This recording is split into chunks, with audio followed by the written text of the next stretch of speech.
We face actually new challenges in communicating the gospel when we think about a digital age. When I started my media work in the Christian radio, I mean, you did the interview and these tape recorders, they were this big, and when you cut the tape, you literally cut the tape. So after you had done all the interview and editing, there was like a heap of what do you call this, magnetic tape on the floor. I mean, those were the days. Nowadays, all these machines are very small, it just shows that everything has become more compact.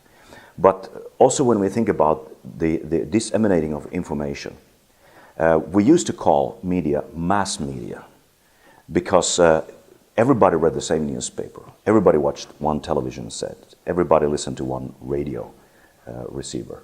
Nowadays, there's this huge fragmentation. There are lots of different kinds of media. There are lots of newspapers, lots of TVs, different stations, different programs. There is a social media. There is a huge fragmentation, information pouring in an unprecedented speed from every direction. How do you make sense out of all that?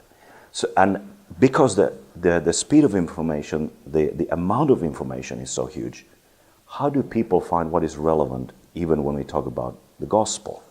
The misinformation is huge. People are very challenged in finding the true answers about Jesus Christ. They hear all kinds of new atheists, and they are very active.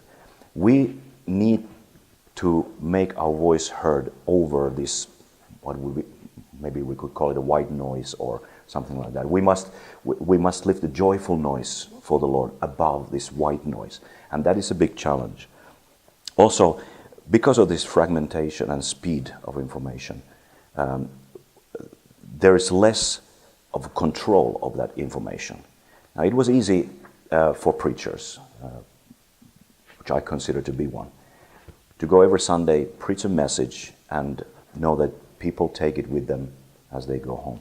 But nowadays, I mean, they open their radios, the TVs, they go to internet, they are bombarded with different kinds of messages all the time.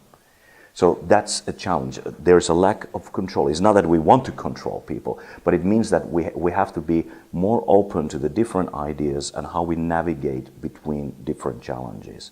And this brings to my last point here, is this, that all this also shows a change in how we communicate.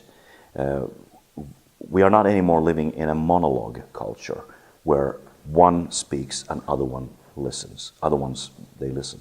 We live in a dialogue culture. People want to hear different voices, and we are one among the many. So how do we stand out from all that noise? That is a big challenge, and I don't think anybody has found kind of a simple answer to that. But if we stay true to our message, being bold what we are as Christians, I'm sure we will stand out.